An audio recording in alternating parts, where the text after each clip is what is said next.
You're listening to the Nerd to Know Media Network. Join us at nerdtoknowmedia.com.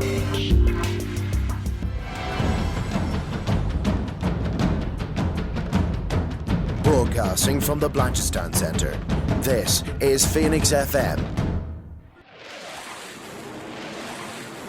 This is 92.5 Phoenix FM, community radio for Dublin 15.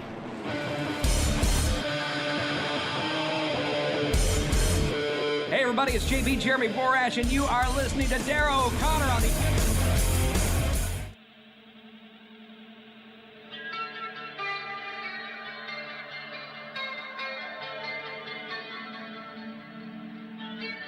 Welcome to the Wrestling Rewind, the only wrestling podcast by fans who don't hate wrestling.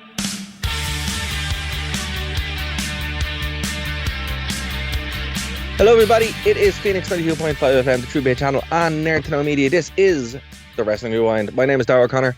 Welcome to the show. Happy Christmas, Merry Christmas, Happy New Year, all that good stuff. We're recording on New Year's Day. I just had dinner. I'm not hungover. It's a wonderful day. So already a better start than the entire of 2022. However, I am not alone. I am joined by the one, the only, the undefeated Mr. 1-0, Martin Herty. How are things, Martin? It's a new year. Yes, it is. It is. And so here's the thing. What's the over-under that Punk's actually going to fight you this time? Do you think we're going to get him in 2023? Oh, 2023. Do you know what? I think it's time we start doing competing bets. Who will he fight first? Me or Kenny Omega? Oh. I think there's... it's because right now it's 50-50. So do you think... I have as much chance as Kenny. Is there going to be biting involved? That's what I want to know. I mean... Allegedly. It would depend who he goes against. I mean, if he goes against, say, for example, Claudio's at a disadvantage there because he always wears those gum shields. That's true. So it's a tactic you just want to base depending on the individual bout. That's fair. That's fair. Well, look, all we can do is the challenge is out there. You know, he's back in the MMA kind of, sort of. So, you know, do you know what I mean? How you He's been anyway? Still under contract with AEW. They're still, I don't know. I think I'm holding on to just the faintest lingering hope that they can, maybe after a year has passed, they can turn it into a work. But otherwise, if Vince Russo worky work shooty shoe, how appropriate for what we're going to be talking about. But sorry, go on. Yeah, because they always work out great. But you're doing well other than that, right? Oh, 100%. Yeah, I got myself. My brother went and had himself a baby, and now he's not allowed to play his Xbox One anymore. So I got his Xbox One for Christmas. So I'm delighted. I mean, hey, that works out. And it's nice to have, the first nephew in the family. That's cool as well. So. That's a bonus, right? You're just like, God, Xbox One. Well, it's not just yourself, myself, sir. We have our annual guest on, of course, the owner of the Truepenny channel, Mr. James Truepenny. Sir, welcome to the show. Good evening, gentlemen. How are you all? Brilliant. Excellent. It's good to have you on the show, man. Usually we have you on for like a year-end thing, but our show was based 20 years ago. So, to be honest with you, the Truepenny show hasn't done an awful lot of new wrestling this year. So we were kind of in the same boat. I haven't got around to the year-end awards. Basically, a bunch of stuff happened in Japan. We had to talk about it. Yeah. So it kind of held things up on the Truepenny show at year-end awards, and therefore it held things up on the Rewind at year-end awards. Do apologise. I'm sure we'll get to it in January at some point. I mean, we're in February 1999 in our timeline, so I mean... That's where we're all over the place. We're all over the place. So, I mean, like, the main thing about 2022 is Triple H took over the WWE, give them all the belts. It's fine. Here's the thing, though, for you, just to kind of like set the scene for today's show, if you don't mind. Well, obviously. Last week's Truepenny show was a review of the Glate MMA show, which was with myself and Mr. Marcus Green of Baton Rouge, Louisiana, and Matt Roberts from the Wrestling Rewind. Sorry, not Wrestling Rewind, the Random Wrestling Review, who is an MMA expert. And that show was Glate Pro Wrestlers versus MMA fighters, which is intriguing. I'll explain how that went on a bit. But let's get to today's show. So you may or well, if you're listening to this, you've read the title, so I'm not going to keep you in suspense. We're going to be talking about the Brawl for All, which was terrible. And we had the Brawl for It All, as Jim Ross continually referred to it as. Would always refer to. That makes more sense though. Brawl for It All, but yeah. So this was a terrible idea that lasted from June, the 29th of June, 1998 to August the 24th, 1998. But then was slightly revived for WrestleMania 15, which we're almost at in our timeline, Martin. And that was a punishment of what would happen. So every aspect of it. So you'll get into it now, Dara, but yeah, just to preface that every aspect of this, creatively, in terms of injuries, in terms of people's careers, in terms of business, everything about this was terrible. So basically, there's loads of different stories on this. In the end, James and Martin jump in when you feel appropriate. I'm pretty much trying to give you guys like the official narrative, basically what's on Wikipedia of what's happened. There's the Dark Side of the Ring. There's a bunch of documentaries on YouTube, and there's Pritchard has talked about it. Jim Cornette has talked about it. Obviously, Vince Russo has talked about it, and it's like they've all have different sides of the story. Dara, just like to point out, Jim Cornette has not talked about it. Jim Cornette has ranted and screamed about it. True. I've never heard the man talk about it. Look, I don't agree with Cornette on a lot of things, but on this case, he's like spot on. Oh yeah, it's genuinely one of the worst things I've ever seen in wrestling, because it's not wrestling. Like, so we were able to watch all of these. They're all on random episodes of Raw between then, but we were able to find a playlist. We were watching it, and then also we'll cover the WrestleMania match as well. So that's pretty much what we're going to do today. We're going to go through the different rounds, what happened, what the fights are actually like, and again, fight is a very, very, very loose term for what some of these were. But basically, okay. So the overall narrative, there's two of them. One, it was designed deliberately to punish Bradshaw, because he would say how tough he was, and Russo wanted to punish him and say, right, well, we're actually going to put you in the ring and see what happens. The other one, which I think it's a combination of the two, is that this was to bring in Dr. Death Steve Williams and get him over so he could eventually win and feud with Stone Cold Steve Austin. I think the truth lies somewhere between those two. So do you guys want to jump in on there and on what you think actually happened?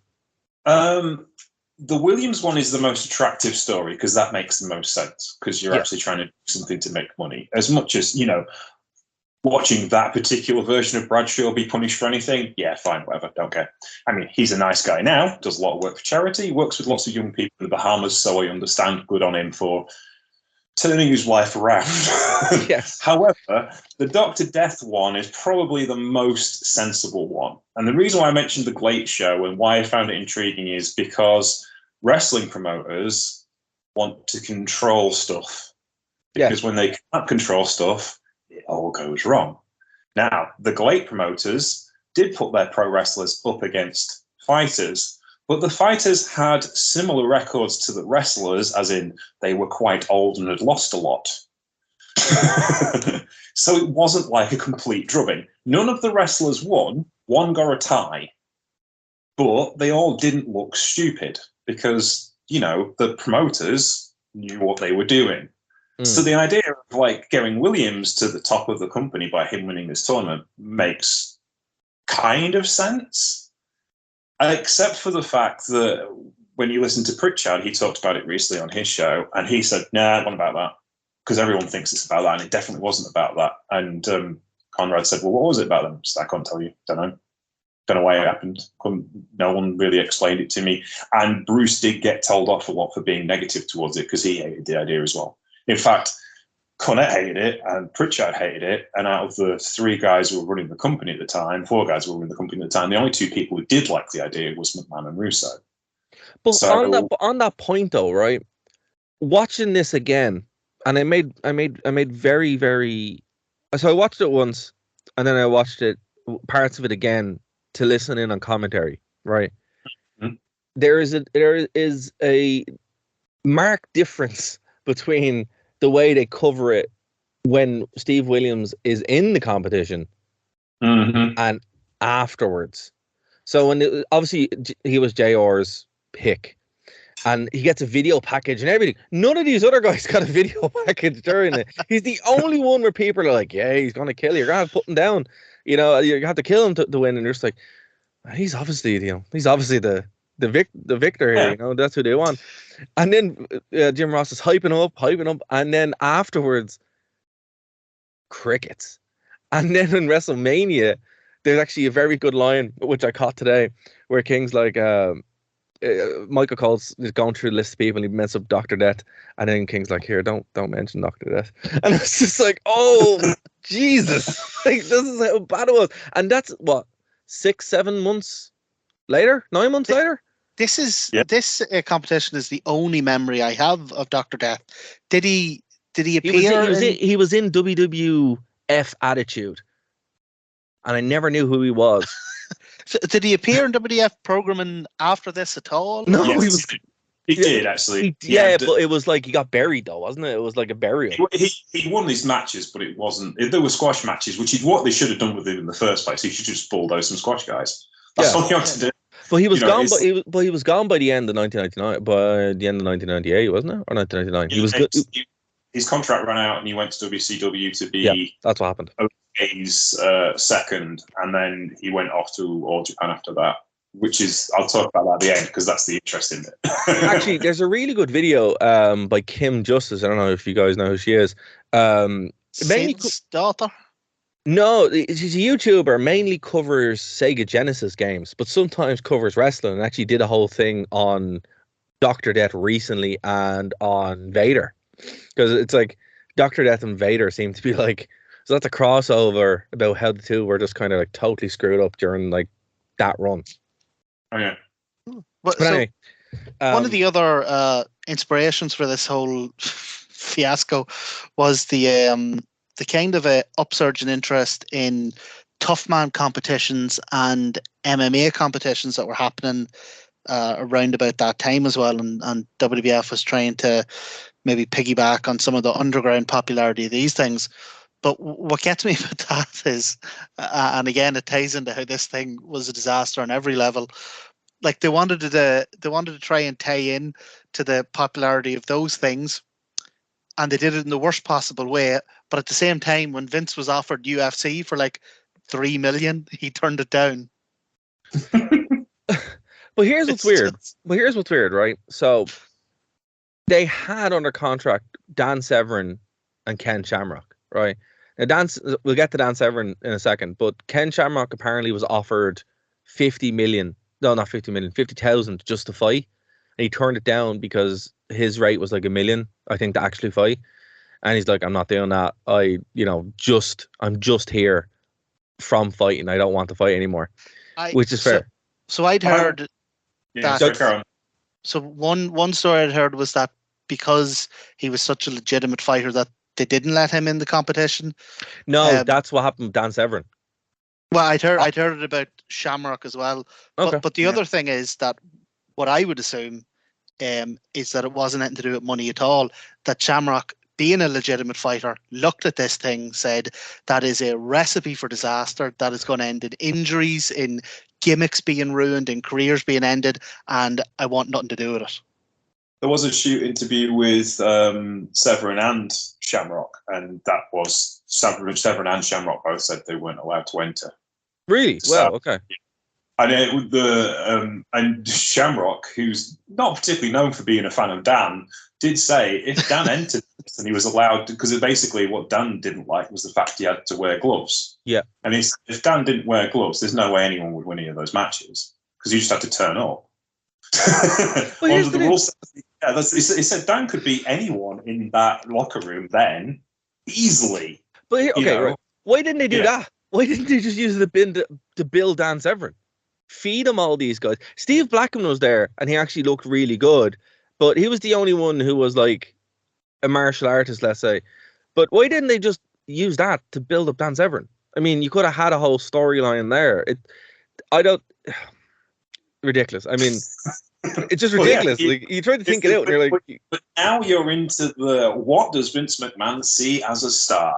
And bless his cotton socks, Dan Severn, as great as he was as a shooter and as great as he was as a grappler, and he was a reasonably good worker. was not the guy that Vince McMahon looks at and goes, "Hey, you are going to sell me some cereal." Is it? That's true. The other thing about a competition like this, it having that shoot aspect to it, is that there's a huge risk for guys like Dan Severn and Ken Shamrock and that, because what if somebody does, just by pure happenstance or pure luck, get in a lucky punch that does rock them, that does put them down, which is exactly, and then that is your whole gimmick. Like if Ken Shamrock goes in there and he steps in that ring and he gets clattered by bodacious Bart, like he's over, you know. See, the thing about it is, right now, that's exactly what happened. But I mean, Martin, you know this, James, I don't know if you've trained in anything, but that can happen. You know, you can, you know, you're not looking for a minute, you actually get hit and you're like, oh. But if the whole thing about wrestling is to get someone over and build someone up, it's the opposite of what you want to do. It's exactly what happened with Punk when he went into UFC. He killed his gimmick by actually going in and being shown that he actually can fight. It's like, you know, at least he had the sense to go and do that in a different company, in a different sport. Like, and also these guys had to do it in their own backyard. But also the injury thing. So there was a good point made. I can't remember where it was, but like a lot of fighters training camp, like you were training for a year before your fight, Martin. And like I am in no way any kind of expert on fighting. Like I did a very kind of entry level training thing, and then had one MMA fight, and even I was looking at this going, these lads are completely, like at least half of them were completely untrained. Like they were doing stuff that they tell you in day one not to do, like turn your back on your opponent. They were all doing it constantly. It was a recipe. Sorry, James, go for it. Go on. I was going to say, and if you look at the companies that were doing stuff like this, say like UWFI at the time, they were doing shoot style wrestling, not shoot wrestling, because they were still booking their finishes. So the actual like 15 minutes of the fight was a shoot, and then the finish would be a work to make it look realistic. Those wrestlers were only wrestling once every 2 or 3 months. Yeah. Even though they weren't going at full tilt, you know, because it's hard work and it causes injuries, and you can't do it all the time. These guys were doing it every couple of weeks. they were like consecutive Raws. And the thing about it is, it's like the whole reason that wrestling became worked in the first place was because injuries happen. You know, you can't go out and fight all the time, like legitimately, because it's crazy. You know, it's just, and not even with just someone hitting you. Like there were like torn hamstrings, shoulder injuries, concussions. You know, we'll go through it, but there is just a legitimate. I don't know how they thought this was going to end any other way. You know, it's ridiculous. I was also going to say, it's also not very entertaining. Like I watched that show last week, the Galate show, and it was good, and there was lots of close fights and stuff. And the closest fight was a young lady called Fukuda, who has a Muay Thai background, and she had a Muay Thai fight with another Muay Thai fighter, and that was 3-minute rounds, and it was a blast to watch because they're both really good at what they do. Right. And these guys are not any good at what they do. No, it's funny. The first fight, Blackman and Mark Miro set the bar. Actually know how to fight, though. Yeah, but they actually set the bar quite high, and it was like it just went downhill from there. It's like that was the best fight that was on it. Mark Miro got absolutely screwed over in this, though. Yeah. Like to put him in the first round against Blackman, who is a wrestler. Like he went straight in there wrestling, and Miro went in there to box. So he was like completely at a disadvantage. He just spent the whole thing. Yeah, he didn't. I don't think he threw one punch. He just kept taking him down. Yeah. And then Blackman went out injured. So Miro went into the second round with Bradshaw, who is legitimately twice the size of him. Yeah. Like Bradshaw is a terrible fighter. He's so bad. He does that thing that, you know, like kids do in the fight. Like he just sort of puts his arms out in front of him and just uses his weight to push up on the other guy. So like Miro was boxing away at him, like peppering him with punches, but like it might as well have been punching a tree. Like Bradshaw fights like one of those guys that drinks too much and takes his shirt off. You know, 'Cause he is outside of a bar. He takes his shit. But that's the way he fights, and you're like, okay, because he's so big, it actually worked for him against Miro and draws. But Bart Gunn, who could punch harder, would eventually just, you know, take him apart in that way. And it's just like, well, okay. I mean, if the goal was to show him up, it worked. But, you know, he still got to the final, which, well, he made 25 grand. So the winner got 75 grand, and the runner up got 25 grand. He still got 25 grand. I mean, Well, now did he? Because again, I've heard conflicting reports about whether or not they actually got these payouts. They were supposed to get $5,000 a fight in the first round if they turned up. They both got $5,000, and from then on there was another $5,000 in the semis in the second round in the semifinals, and then it was supposed to be $100,000 person in the final. I think. Yeah, I'm pretty sure Bart Gunn said in the Vice documentary that he never got paid the 75 grand.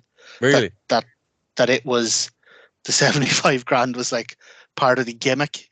Oh my god. So everything was real except the money. It's the exact opposite of what wrestling's supposed to be. Oh god. Literally, like, oh, what a train wreck. Okay. So let's get into this. We kind of danced around a little bit. So look, these fights were not good.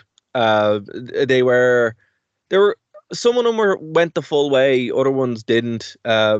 There are one or two spectacular knockouts, genuinely. And then there's some guys you've probably never heard of either, like Brackus. Yeah, Brackus was interesting because he was a bodybuilder. He was purely just a bodybuilder. So he looked great walking down there. Looked like he was chiseled out of stone, and then he got in the ring, and he got battered sideways by Savio Vega. Have you ever Savio Vega slapped him around the place. Have you ever fought a bodybuilder? I haven't. No. I have, and they cannot punch or kick, but when they do hit you, it's like you've been hit by a train. But you know, that's the thing. They're so big they can't move. So I wasn't shocked by this at all. Yeah, I think that's what Savio did. He just kind of zigged and zagged around him. But, yeah, like I was watching it, I was like, if he hits him, he's gonna kill him. So just don't let him hit you, and that's how we won that fight. But it was good. But he got injured after that and was let go after the end of that year, I think, wasn't it? It was, yeah. He got injured, yeah, and he was let go by the end of the year. I mean, I was going to say I was watching WWE pretty religiously at the time, and the only time I saw Brackus was in this. Yeah, and he took ECW one night because he was muscle in the anti-WWE storyline that they were doing in ECW, and of course he was a perfect guy for that because he was. Yeah, absolutely. He had an incredible look and probably would have been a serviceable pro wrestler, but a fighter not so much. Then he got paid up by Savio Vega, which I mean, embarrassing by itself. But it's Savio Vega trained in Puerto Rico, where if you don't know what you're doing, that you will literally get killed. And the other place he was trained was the New Japan Dojo. That's true.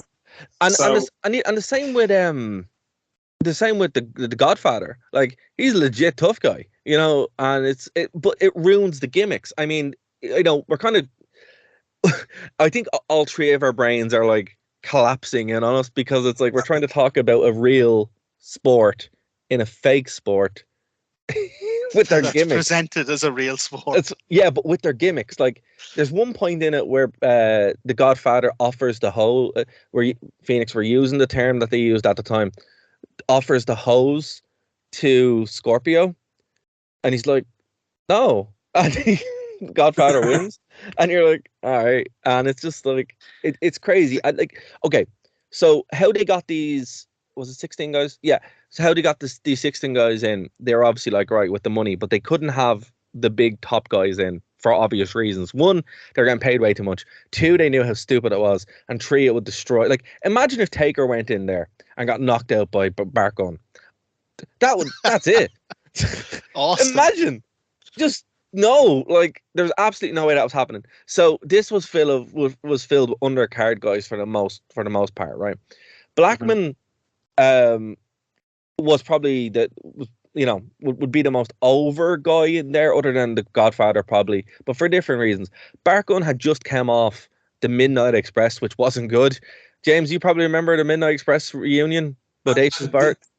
They broke up for this because Jim Cornette refused to manage them in kayfabe, but Jim Cornette was probably just going, for crying out loud, because they're going to murder the gimmick, will not bother anymore.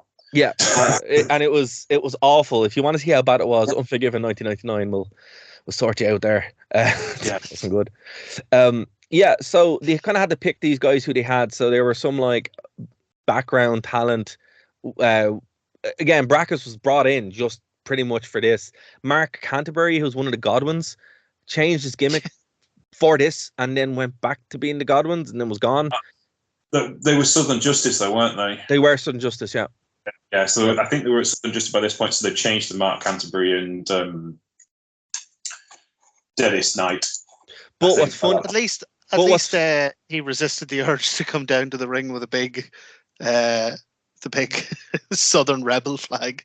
But what was funny during commentary, Jim Ross messes up and calls him Henry. And he goes, wait, no, he's Mark at this point. And he's just like, oh, Jesus. They can't even get this. Like, they can't even get this together, you know? I was waiting for him to call Savio Vega Quang. That would have been a better fit. Darren Drozdoff was in this. He had debuted a little bit before, but still wasn't really established. Road Warrior Hawk was there for some reason with the face paint, which was also bizarre.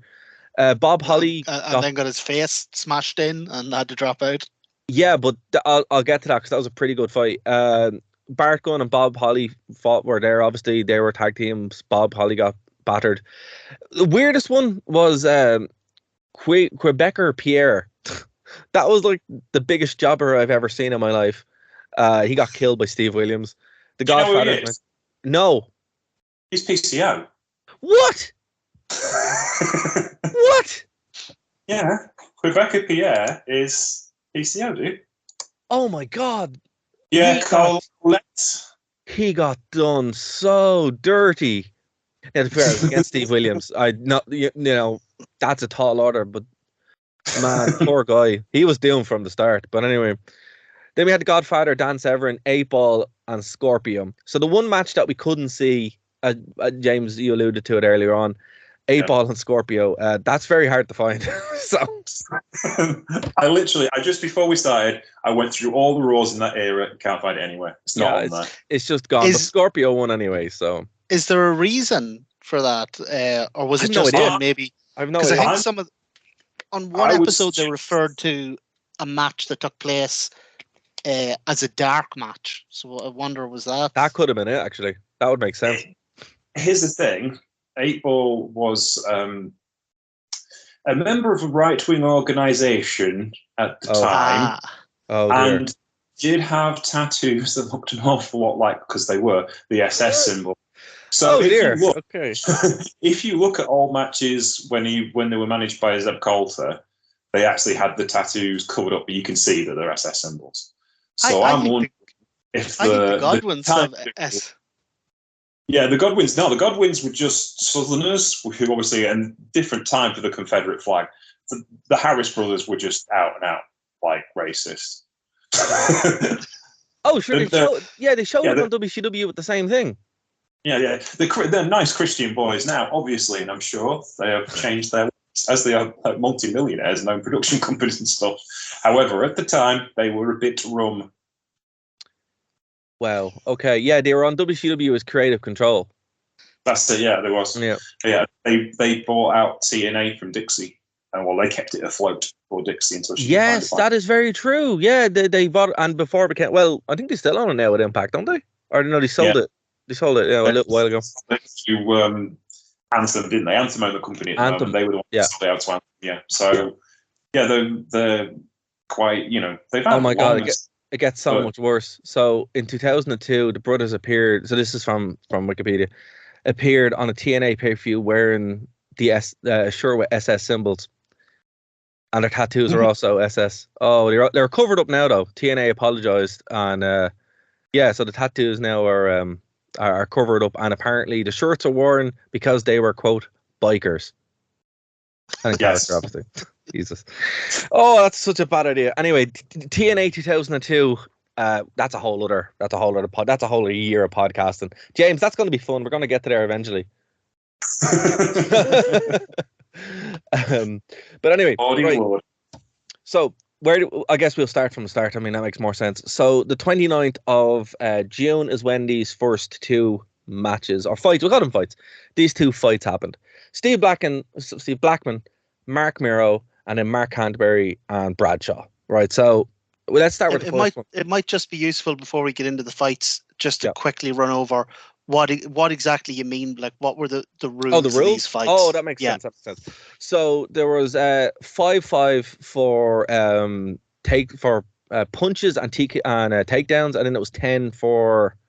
Yes, it was a point system. Yeah. There was 3 1-minute rounds.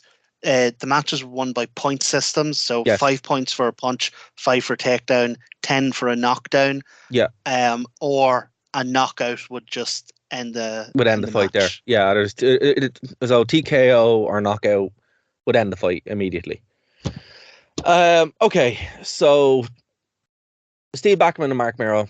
This was probably the most competent fight of pretty much the entire contest, really.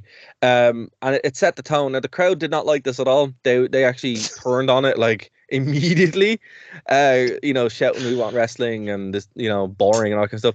And I mean, no, it's mad. The thousands of people who paid for a ticket to Raw wanted to see wrestling. Well, well, look, because we've been covering Raw, and one of the things that we love about Martin is how like wild it is and how snappy it is.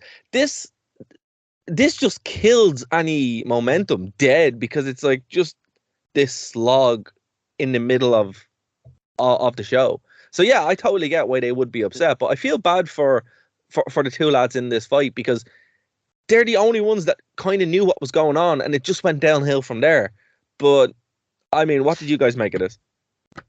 They were the only two in the whole thing who, even though other fights later on might have been more entertaining, with the knockouts and stuff like that, they were the only two who looked like competent professional fighters, even just in the way they moved around in the ring. The other guys were just wildly swinging, and none of them looked like professional fighters. They looked very unsure in terms of their movements, in terms of their stance. The punches they were throwing were just wild, like stuff that would get you knocked out in 2 seconds if you came up against an actual professional fighter. Yeah. Which, of course, later on down the line is exactly what happened. Yeah. James? Yeah, I agree. It's just that they're competent, so it makes it watchable. Quality drops off fairly quickly afterwards. So Steve Blackman... sorry, go on. I'm watching the videos now as we're talking about it, and I'm just like, oh my God, they put that on TV. Yeah. Live TV, which is even worse. On a major network. For several weeks. So Steve Blackman would win pretty comprehensively. He very much just took down Mark Miro, and that was it. Like, that was just his strategy. Go and take down. It was crazy, actually, to really watch it. If you haven't, guys, go back and you can find the playlist on, just Google it, you'll find it. And I was going to say, the takedown rules does strike me as something that would very much favour an amateur wrestler, which just puts us back into the Steve Williams camp as exactly. Steve was an amateur wrestler and he was a football tackle, which is exactly what this was about. It wasn't really about wrestling or punching so much. If you could get as many takedowns on the other guy as you could, you were going to win because you got more points for takedown rather than knockdown. So absolutely, which again going to exactly. I mean, I genuinely do think this was set up for Dr. Dead, and he just screwed up completely. Or again, as we alluded to earlier on, Bart Gunn just got lucky. And that can happen, We'll talk about that. We'll get to it. Yeah. So this fight is completely irrelevant because Steve Blackman got injured in training and it's gone. So Mark Miro advances to the next round. So Mark Canterbury gets battered by Bradshaw. Bradshaw absolutely kills him, to be fair. and Bradshaw goes on to the next round. I was expecting more from that fight, but neither one of them looked very good in my opinion. Guys, what do you think, James? The thing that gets me about this match is like Danny Hodge is the referee. Do you guys know who Danny Hodge is? Is he the guy who looks like the really old priest from Father Ted? Yes, he is. And Danny Hodge, even at that age, could have like broken every bone in Mark Canterbury and Bradshaw's body with very little effort. Danny Hodge is a former NWA junior heavyweight champion, and when he was an amateur at Oklahoma, it was Nebraska. He was at Nebraska for 4 years. He was All-American. He won the college championship 4 years in a row. He didn't just lose a point in his entire college amateur career. He was never taken off his feet for 4 years. Wow. Here's another question, right? So you had legit people around it, like judging and all that. Imagine what they thought about this. They're just like, what am I doing here? What is this garbage? Danny's a worker, so obviously he's getting paid. He wouldn't mind. And he was also another friend of JR's. He would help JR get into the business to start with. So obviously he lent legitimacy to this product, and that gave them something to work with. But yeah, like I can imagine Danny Hodge going like, what are these two Burks doing here? The thing is that if they were going to do this, I mean, there's two ways to do this. You do it like the company you were talking about earlier, James, where you go out and you tell the guys, fight for 3 minutes, and in the last 30 seconds, Dr. Death goes over with a right hook, and you pad the gloves or whatever. The other way of doing it is you do it as a shoot, but you don't just pick 16 guys and throw them out there. You send them off for 6 months to do proper fight training, and then you make a big deal out of it, and you bring them back, and then you do it that way. But again, the fell between two stools here. Here's the thing: they did send them to training camp. Did they? I was when the Severn on the Severn and Shamrock stuff, like when we'll get to the Severn fight, but they asked Severn on the night, and he was like, "Well, all right, but those guys have had 6 months training camp, and I haven't. They planned this. This was this actually had training camp for the non-experienced guys, and the guys had been training for it. Obviously, guys like Blackman and Merrow knew what they were doing and but they'd had it drilled into them since they were kids. Canterbury and Bradshaw were barroom fighters. You know, that is mental. Oh, that makes it worse, James. That makes it so much worse. It's like, that makes it so much worse. Some of them lads were fighting like the way you see kids in the street fighting. You know, just running in real close and swinging wild haymakers that aren't actually landing anywhere. Like, I'm stunned. There's a couple of the pro wrestlers who obviously had shoot backgrounds who knew what they were doing with takedowns, and we'll talk about them when we get there. But they had training camps. They were training for fight-based conditions, even if it was just conditioning and stuff, not necessarily skill sets. They switched their. And you may notice a couple of them aren't quite as ripped as they normally are, because obviously you don't need to be ripped to be. That makes sense as well, actually. Yeah, that's a very good point. Yeah. Yeah, so you look at somebody like Bart Gunn, actually, is a good example, and Bob Holly. They're both pretty ripped around this particular time period, but they kind of softened up for this because you don't need muscle mass. You need, too much muscle's too heavy for this kind of thing. So that's exactly the point. That's the point I was making earlier on. Like, bodybuilders are the worst people to fight because they can't move. I have a feeling that this 6 months training that Bradshaw and Canterbury were maybe signing in and then going home, because the two of them get in. Going to the bar. Yeah, because the two of them get in the ring, they swing for the heavens for 30 seconds, and then both of them are just gassed. Yeah. Like they're out for the next 3 rounds. They're done. Honestly, I watched that great thing last week, and Son Watanabe, who I love, he was the most handsome wrestler I've ever seen anywhere. Gets in first 3 minutes, haymakers for the first round, and I'm like, that's just hit him as hard as you possibly can, and hope you land one.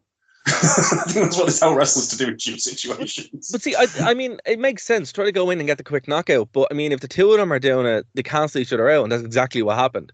And then Bradshaw actually got kind of lucky. But I mean, that really could have went either way. Not from skill, almost from lack of skill. You know. Well, I can't. Does anyone remember which fight it is? Particular. I can't remember which one it is, but there's a fight where the two guys both go for a double leg takedown at the same time and basically end up just like banging heads like two bulls, knocking into each other. And the fact that both of them weren't like knocked out was a bloody miracle. That sounds like Droz and Hawk, I think. That's what I was thinking as well, yeah, because that's the one that got colour very early on as well. Yeah. Could have been that one, yeah.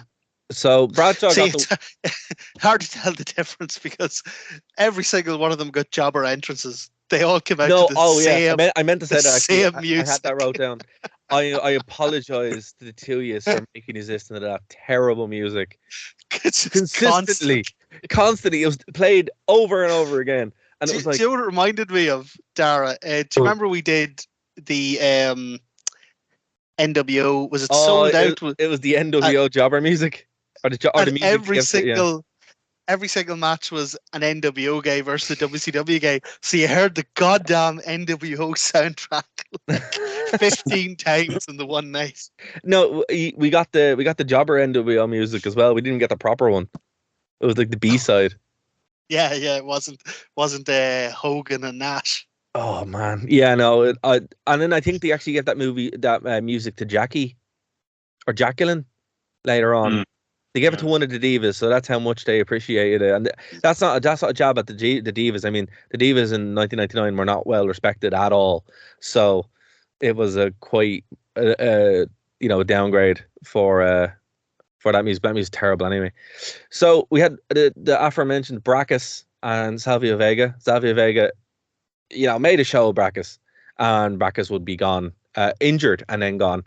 Pretty much winning that night. Darren Drozdov would defeat Road Warrior Hawk, and that's the fight that we want to talk about. So this was the only draw of the competition as well. I don't mean draws and people want to see. I mean it was a draw, like just to make that very very clear. So yeah, I mean this actually had some pretty cool moments. There was a good moment in it where Hawk's milk guard got knocked out, and Road Draws actually spits his out, and the crowd kind of pops for it. I was like, oh, that was cool. But other than that, like there were just, I don't know. It was 3 rounds of nothing, but less nothing than the other ones. So it was enjoyable. But I was also kind of sitting there going, this would have been better. This had been worked. You probably could have had a good story between them two. They actually would have been a really good. A really good pairing in the ring, but not like this. I mean, well, Hawk had a bit of a rap. Yeah, absolutely, he did. Yeah. Yeah, I remember Michael Hayes telling a story on Legends Roundtable once about they were in Florida and Georgia had been doing shows in North Florida, and Florida promoters were not happy about it. Bruiser Brody just goes, well, you know what we should do? We should get a truck of our guys and we should go down to their show and we should beat the shit out. Sorry, I didn't swear that.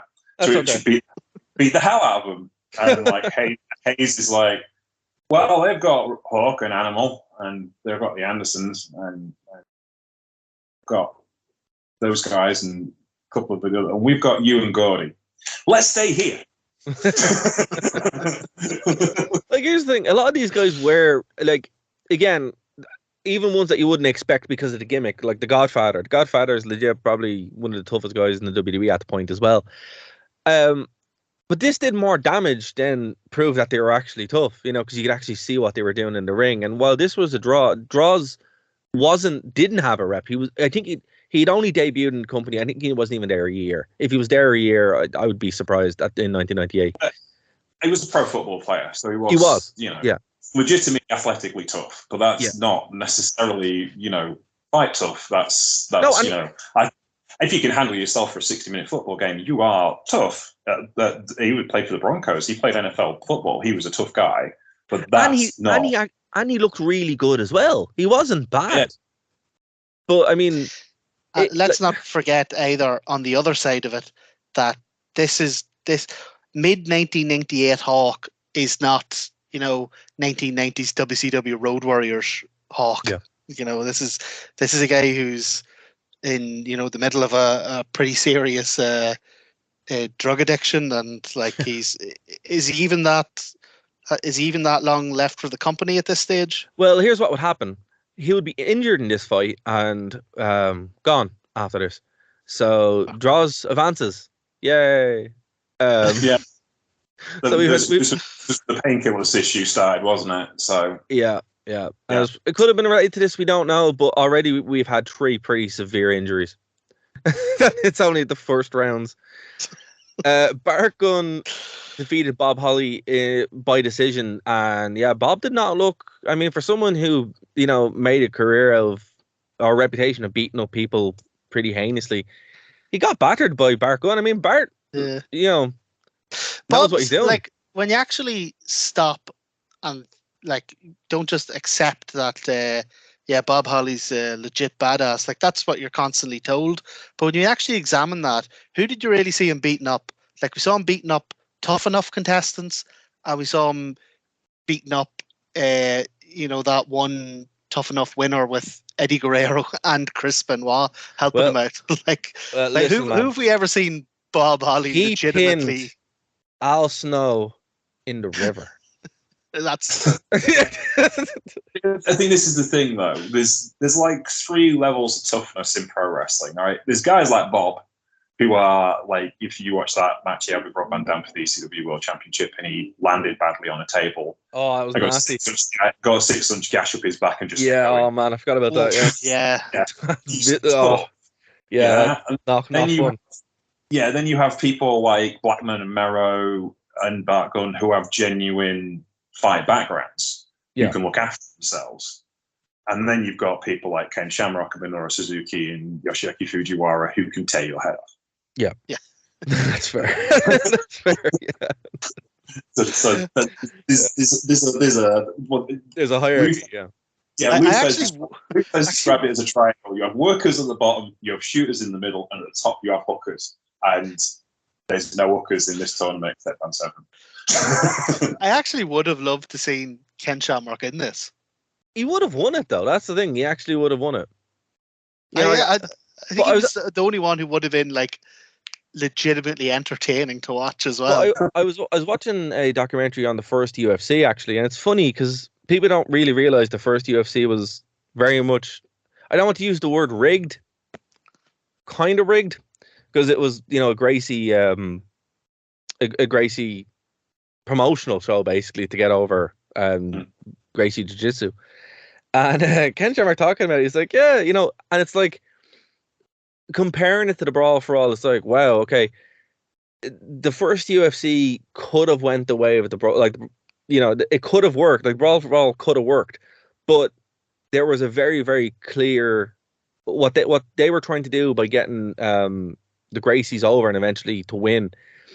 They were able to successfully do it. They had certain tips, like, for example, wearing of the gi and all that kind of stuff, and Ken Shamrock wasn't able to wear certain things that he'd normally wear going out to fight. And it's like, okay, fair enough. And it's very similar to this, where, the rules were skewered in the way of, takedowns been worth more and that. But, again, guys who know what they're doing versus guys who have no idea what they're doing, taken completely out of their comfort zone, and it becoming a train wreck. I mean, you throw a bunch of guys who train fighters in, they're still going to fight. They might be at a disadvantage, and you can actually kind of massage that. You throw a bunch of guys who don't know how to fight or who are wrestlers, and you get this disaster. And again, it's funny because both Jim Ross and any commentator he has, be it Shawn Michaels or any else sitting in the booth, always put over. Now, this is over their comfort. This is out of their comfort zone. They're not trained fighters. And you're like, these are not words you should be saying. Not words you should be saying. And it's been your focal point of commentary. Yeah. And this is the thing, and it's like, if they'd done this a year later and they'd had Steve Regal on the roster. Oh, yeah. He'd have murdered all of them. Steven Regal, Chris Benoit, Eddie Guerrero, even Jericho, you could have done it, but then again, you wouldn't do it because, I mean, nobody benefits from this. Like, we're coming up next to Steve Williams' debut fight, right? And he comes out again. He's the only one with the video package. Everyone's saying how great he is. Jim Ross is losing his mind, saying how amazing he is. He goes out. He has a pretty good performance. And to be fair, he really does. Wins by TKO, and it's a comprehensive fight, right? But it's also the most rigged. You know, as I said, I didn't even realize that who he was fighting. I thought it was just some geek like, and you know, because that's the way he was presented. He did not, and he was given no time, and I think it was like 25 or something. It was like, yeah, like Dr. Death had like 20 or 25. It was really, really high point wise. And yeah, then he went through. One of the other issues with this concept as a whole is now it never got as bad as WCW when Russo was there, and he was, you know, the whole thing was everything's shoot, work, shoot, shoot, work, shoot. But you remember the pay-per-view, the WCW pay-per-view we reviewed? It was like the worst one we've ever seen, and they kept going, this is real, like what's happening now is real, folks. This isn't part of the show. This is real. Oh yes. And all that's doing is just taking a giant dump on the rest of the show, because that's just reminding you that everything else you're watching is phony bullshit. Yeah, there was in the first fight. Sorry for interrupting you. They were like trying to still promote Kane versus Stone Cold Steve Austin. They're like, what are you doing? This is just ridiculous.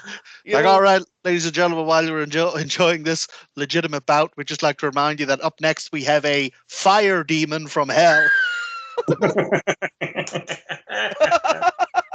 Literally, that's what it was. It's like a fire demon from hell fighting a redneck.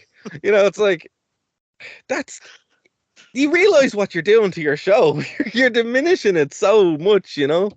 Completely, yeah. So that was one after. No, it never got quite as bad as that, as the WCW stuff, because they kind of walked the line a little bit by using phrases like you were saying, like, oh, this is out of their environment, out of their comfort zone. This is, you know, different. They didn't say real. They didn't say this is real, you know. Yes, they didn't go quite that far, but that is definitely one of the major vibes I got from it, was that, you know, this is the real fight. Everything else is the play stuff. Yeah, and it's just it's the worst look in the world. Like, it really is. You know, if this had been, remember a couple of years ago for like 2 weeks they had Raw Underground. Yeah. Yeah, and it was like a 2 week thing. And it's like, oh, that actually would have been cool. Like its own cornered off kind of thing where you could do something like this as part of the show, but not in the show. Again, that was all down to, that wasn't necessarily a bad idea. That was just down to the execution of it. Like that could have been a really good thing. If you'd have just kept it completely separate and, you know, had the, you know, like a trophy or a title or something for them, but kept it totally separate from the rest of the. Yeah, I think bringing it into the ring, bringing it into the show, and then promoting the rest of the show during it is just, it's just a really bad look. I mean, it just is. But what's funny about these fights after it, and we are going to have to go to break now in a second for Phoenix FM, but Godfather loses to Dan Severn in the next fight, right? Dan Severn then goes on TV and he goes, listen, I have nothing to prove. And then Godfather goes through and you're like, what? What is going on here, folks? Why are you doing this? So they go through this whole fight. Dan Severn kills the Godfather and Godfather goes through. That's two people in two separate fights that who've lost and went through. Yeah. The Dan Severn thing, again, nonsense. I have a notion that what happened there is Severn looked at this thing and said, this is a disaster. Somebody's going to get injured, or somebody's going to get like a lucky shot in, or I'm going to, you know, step backwards and twist an ankle or pull a hamstring and get bet by one of these fellas on a fluke. Yeah. And that's the end of my gimmick.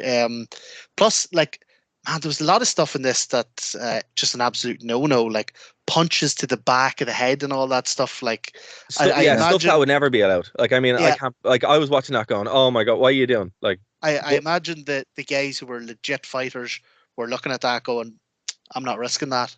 That's not worth $75,000." I did see an interview with Severn and that was an interview with Severn and Shamrock, and Severn was like, he didn't get what you said. I won't wear gloves. He said, but then you can't throw punches. He said, I don't want to throw punches. I've no need to throw punches. Why would I throw punches? I can just keep taking him down and win the points. And they were like, no, you got to wear gloves to make it fair. And it's like, well, I won't throw a punch. Promise I won't throw a punch. And you can disqualify me if I throw a punch.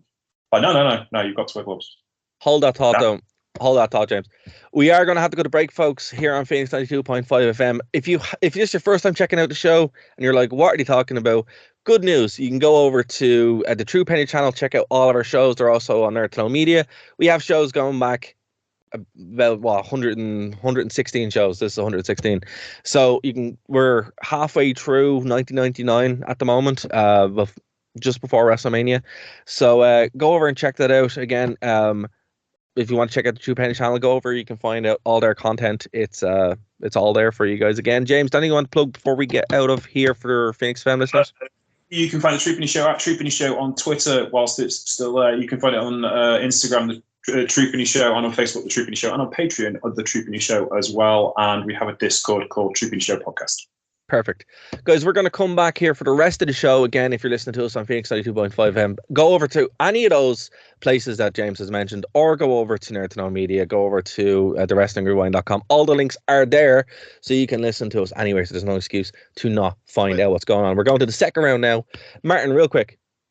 Listen to us there with bonus swearing. There is bonus swearing as well, so we're allowed. The gloves are off. See what I did there? We're like the Dan Severins now. I'm sorry.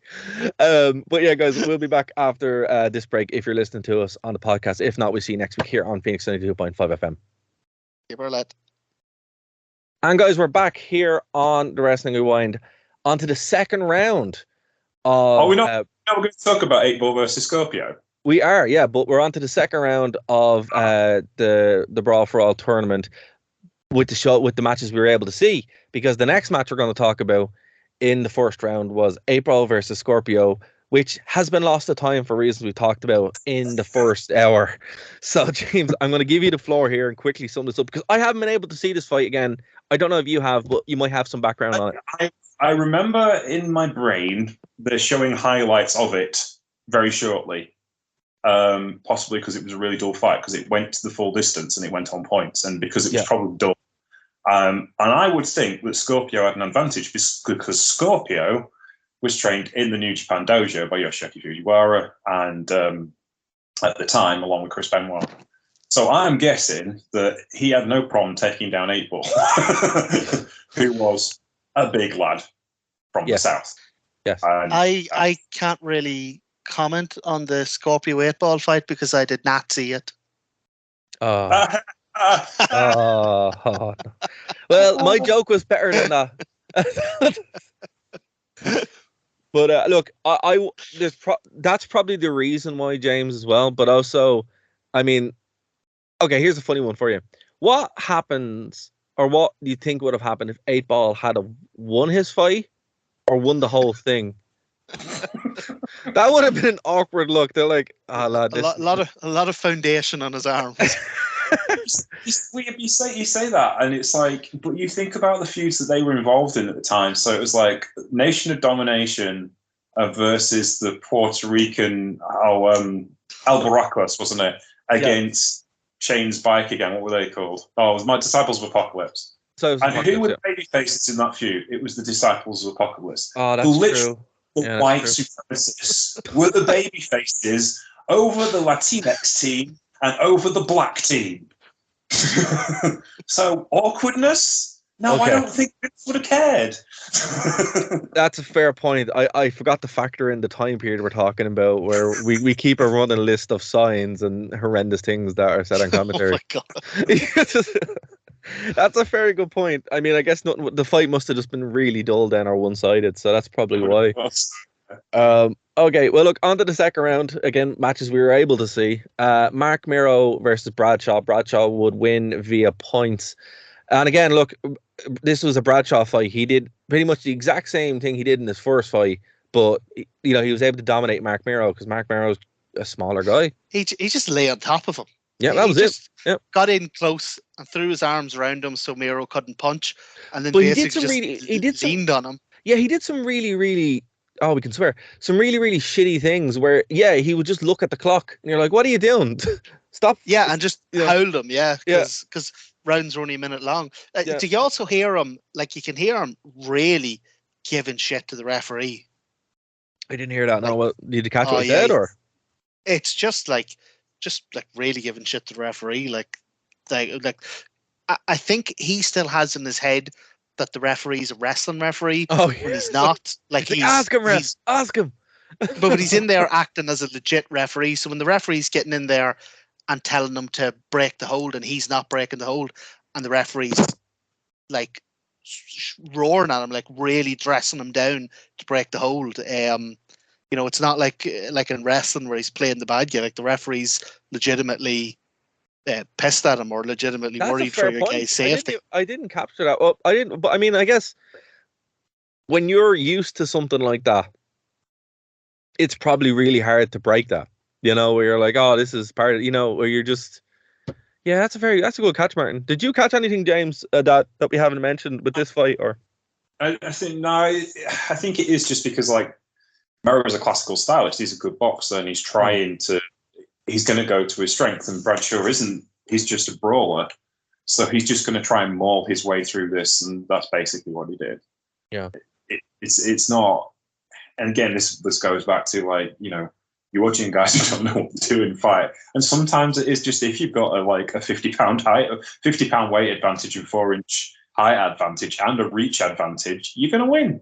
Yeah, no, that's true. That's true. I mean, like there's a funny thing when we were talking about, I know it's unrelated, but we were talking about breaking boards, and there's a certain amount of technique to that. But if you're punching a board, and if you have a certain amount of weight, that board's going to smash. And it's the same logic when you're punching someone. If you have a certain weight advantage, it doesn't really matter if you know how to punch. If you do it kind of half right, you're gonna smash through that someone's face, and that's what happened to poor Mark Miro. He was like, "I'm gonna get hammered here," and he did. And Bradshaw just killed him. And that was it. And then he did all the shitty things as well, where sitting on him, and he would do that again with draws, but draws was a little bit bigger, so he was able to kind of get out of it a bit more. But at this point, Bradshaw was showing up for what he was, in my opinion. He like just pure unsportsmanship behavior from this point on. And not a tough guy. Not a tough guy. No, just a bully, and a cheater as well. Actually, I'd say on that line. But I mean, if you're looking at the screen and you're like, no, that should have been there should have been some kind of admonishment for that. But I think what would happen in the final was enough of an admonishment, if I'm honest. So look, the next fight actually was pretty decent. I have to give it to them. Vega and Draws had a really, really competitive little fight. It went the distance. Draws would win on points, deservedly so. What you guys did you guys pick up on this as well? I was actually quite entertained watching this fight. Yeah, like I say, even though like they're obviously not fighters, there were moments throughout this where you had good exchanges, good interactions, maybe like a really good shot or two. Of all the people who can't fight, Vega and Draws certainly had athletic backgrounds, so that they didn't go out and get gassed. No. And yeah, there's again, this gets shown up so much in the Butterbean fight at WrestleMania when you see just the level of difference between the guys who don't know what they're doing and the guy who does. But of all the fights of the guys who didn't know what they were doing, yes, this was one of the better ones. Yeah, I mean, I think it's a credit to the two of them. It's a credit to Vega and Draws, who knowing what we know, that his career would be cut short much later on. It really is unfortunate because you're like, oh man, you really, really had something there, But that's another topic. James, sorry I cut across you there. No, I do agree with Martin. It's actually entertaining thing to watch, and it's as well as styles make fights. You've got two guys, one who's not particularly experienced at takedowns and stuff, but is athletic and not going to get gassed because he's used to working in short bursts and going for hours and hours on end. Someone else who's probably had enough barroom fights in his career to be able to figure out like how to get the best out of the skills he's got, and that's what they. Yeah, I would say that's probably, if not the best fight, definitely one of the two of the whole thing. So if you're for some reason want to watch a Brawl for All fight again, that's the one to watch. Draws will get the win and would go on to the semi-finals with Bradshaw. So then we had where it all fell apart, ladies and gentlemen, where the seams and wheels came off this in spectacular fashion, and it's actually really funny to watch because the whole mood of the whole thing just drops. I mean, it wasn't flying high anyway. It was like a kite that was kind of going up. But when this fight was finished, the kite was on fire and the dog was pooping on it. Like, Bart Gunn KO'd Steve Williams. And not only did he KO him in like a lucky shot, it was a lucky shot, and then he finished him. And it was just damn. The other thing about this KO was Steve Williams came within 4 seconds of rescuing his gimmick. Because I think the actual killer shot. So Bart Gunn probably won the fight. Even without points. that ending. Yeah, he won on points. Yeah, they could have gimmicked the points or whatever. Or, Vince got in the rear saying, Williams goes over.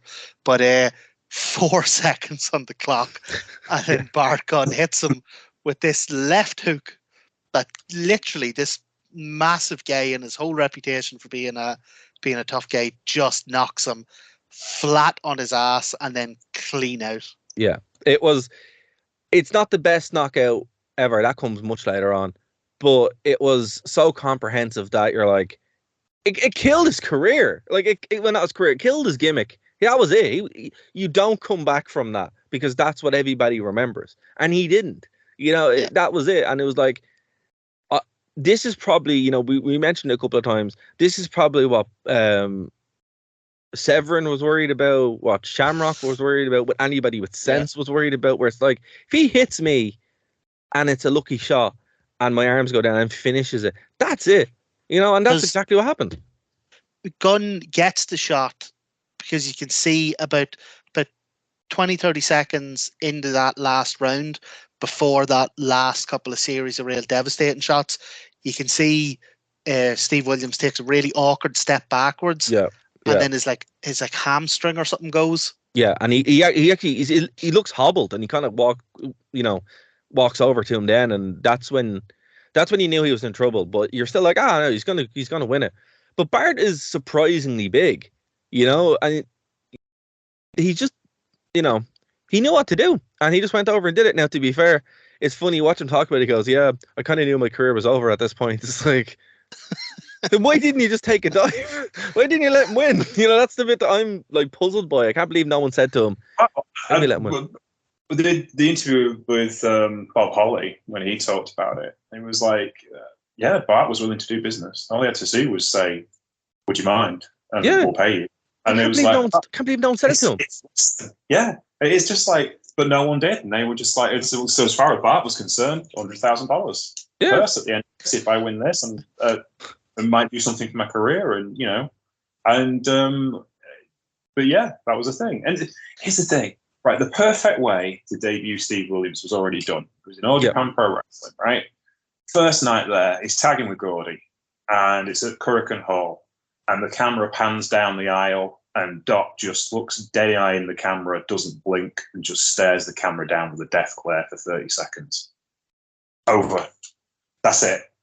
They win the World Tag League that year, or Strongest Determination Tag League at a stretch, and they did business for everybody. They made Giant Baba and Andre the Giant look like gods.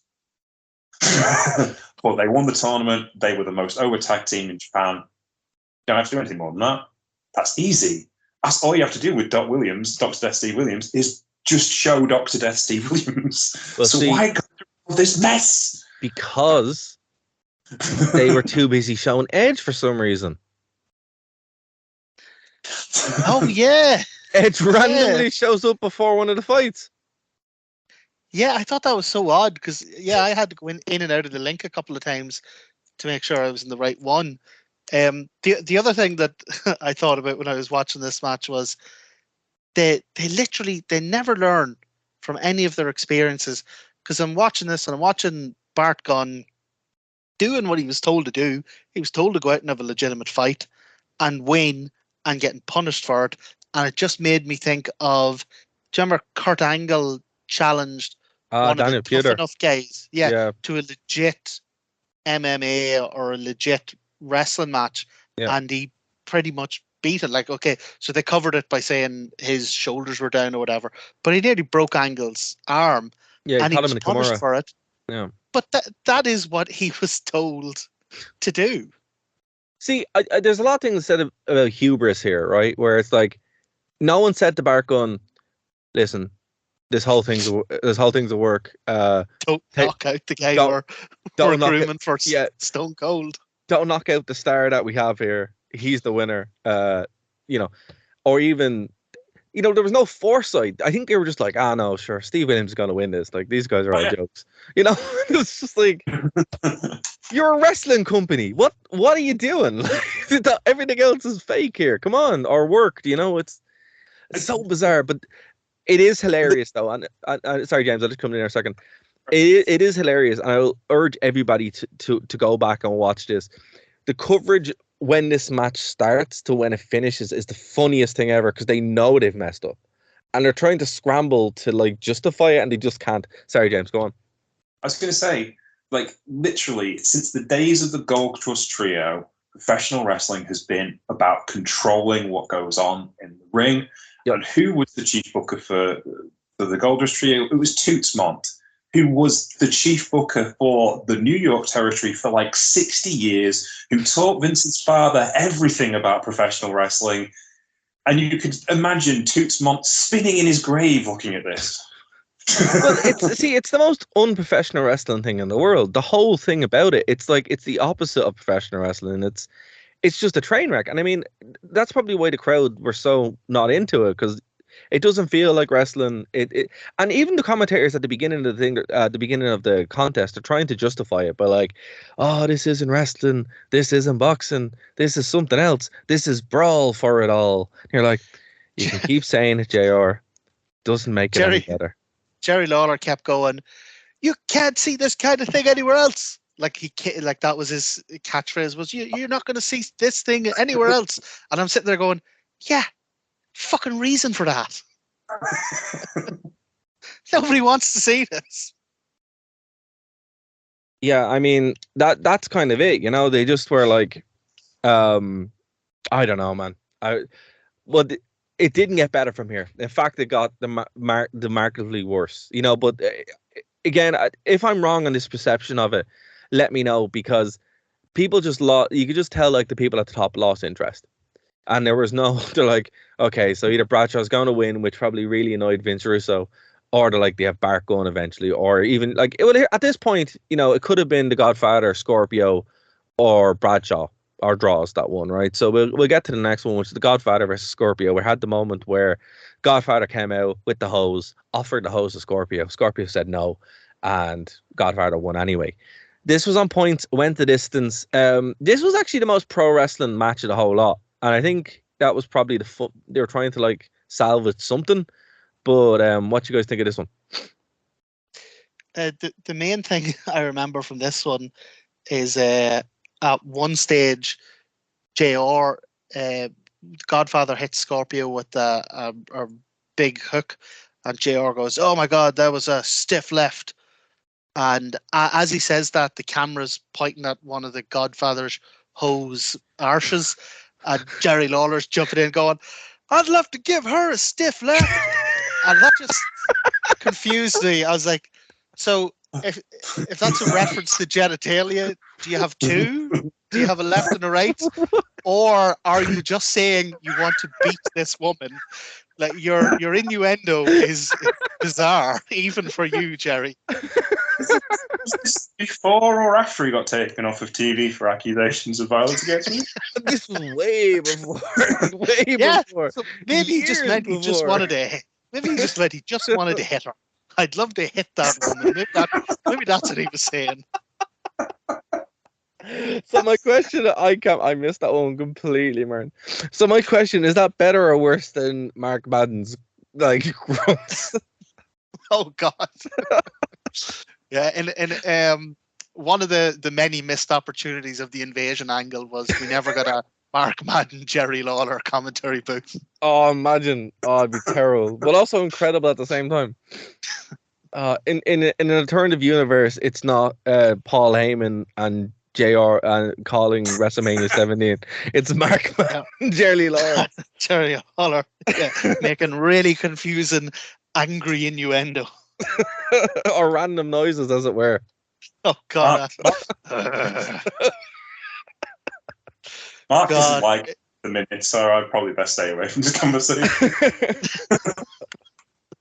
we did hold them accountable for 20 years ago, stuff they've done 20 years ago. We did a WCW pay-per-view a while ago, and it was really down in the doldrums. It was when WCW was absolutely circling the bottom of the drain, and Mark Madden's brought in for a couple of months, and he does this. It's not even the words. It's every time the women are wrestling, every time there's like a roll up or like a something with the legs in the air or arse in the air or something like that. All you'd hear over the microphone is him going. And it's so bad that the two lads are just stop and look at him and they're like, control yourself. It's so awful. It's worse than anything he could say. Well, the reason he doesn't like me, as I told Dara this earlier this week, is because he put a tweet out a couple of months ago because he was saying AEW need to stop being so positive about their product because it means that, people don't get a fair representation of what they're saying about. And I'm like, you were a wrestling commentator who used to say, literally, Monday Nitro is the greatest television program going, and this pay-per-view next weekend is the most awesome thing you will see ever, because that was your job. Well, what do you want them to say? This is a terrible trek, don't watch it. They're a promotions company. Their job is to promote. Oh, so funny. So funny. But guys, if you want to check out, to think that we're lying, because we're genuinely not, go back and check out the older shows where we're covering the death of WCW, and that's where you get the best Mark Madden, but also the worst Mark Madden. I hope he comes on the show one time so we can be like, so what's with those weird noises? What were you thinking? Anyway, so Bradshaw. We should get him on the show and just harass him. We should. Yeah. Get him on the show and go, Mark Madden, you got 20 years experience as a wrestling commentator, but a weird one to ask you is, how do you look so damn good? Huh? Sweet lips. Why'd you bring that ass over here, Mark? Sit beside me and put my arm around you while we do this interview. So, and draws. Semi-final. I feel bad for Draws here because Draws should have won this. It would have been. They could have salvaged this, really, right? If Draws had won the whole thing, you had a star, right? Arguably, anybody who won this, theoretically, you had a star. Draws probably would have had the most legs to go places with this, based on who was there. Unfortunately, Bradshaw won because Bradshaw did what he did in the last round, where he just pretty much sat on Draws, and that was it. Looked at the clock and won on points. So it was a dirty win. But I felt bad for Draws. Even by this stage, Dara, I was really questioning the point system here, because it's 5 points for punch, 5 points for a takedown. Yeah. And I was looking at that match with Mark Miro and Bradshaw. And Bradshaw obviously just lays on top of him and gets maybe one or two takedowns. Yeah. But Mark Madden is peppering him with punches the whole time. Mark Miro is so Madden versus John Bradshaw, and that's just starting me off again. I'm sorry, boys. Carry on. Every time Bradshaw comes near him, he just goes.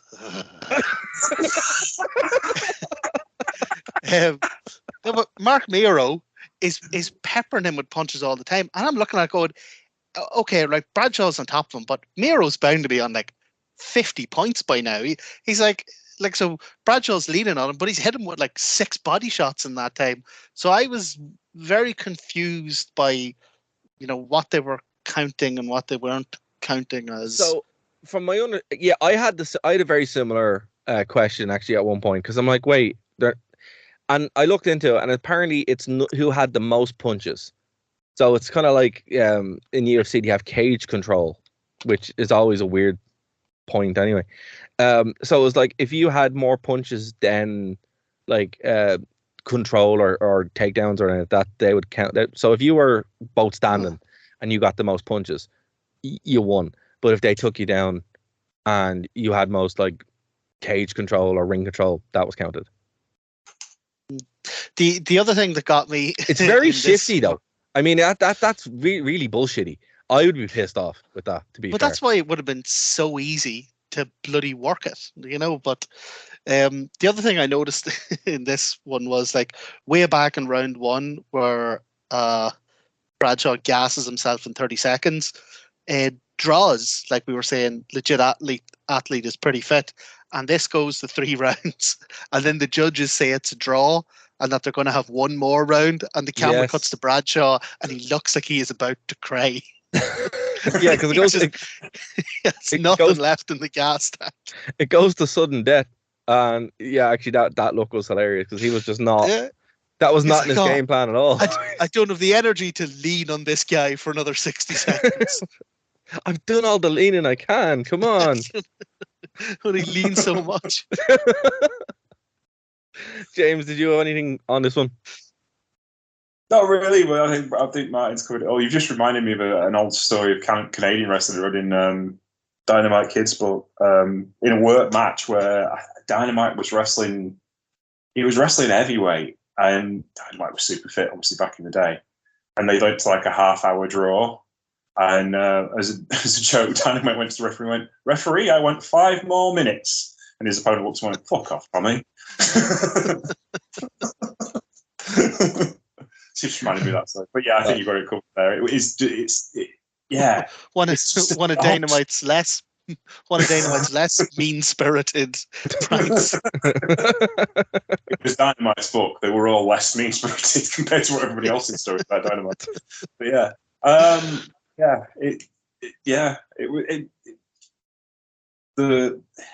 think there wasn't Merrow and Bradshaw that went extra time as well. It was one of those. I'm sure. No. Bradshaw and Draws went extra time. I think. Yeah, Bradshaw went extra time. There was one with Merrow. One of Merrow's fights went extra time as well. Did it? Wasn't it? Yeah, I'm sure it did. Because they had a draw. No, it couldn't have been unless it was the first one, the black one. I don't think it did. I'm sure there was a Merrow one that went extra time. Anywho, but yes, no, you're right. It was a bit odd, but again, Bradshaw did have friends in the locker room. Wait, hold on a second. I just figured something out, or something just occurred to me. So that went to extra time, but earlier on, Draws and Hawk was a draw. Yeah, and they didn't go for a decision on that one. This is bullshit, lads. I'm looking up here. I'm right. I'm looking here. But I've got the results. We've got the Wikipedia page. So it was like Droz and Hawk went to a draw, but Blackman and Merrow went to a decision. Yes. So it wasn't a TKO or a knockout. It was obviously like Steve Williams beat PCO by technical knockout because he couldn't continue.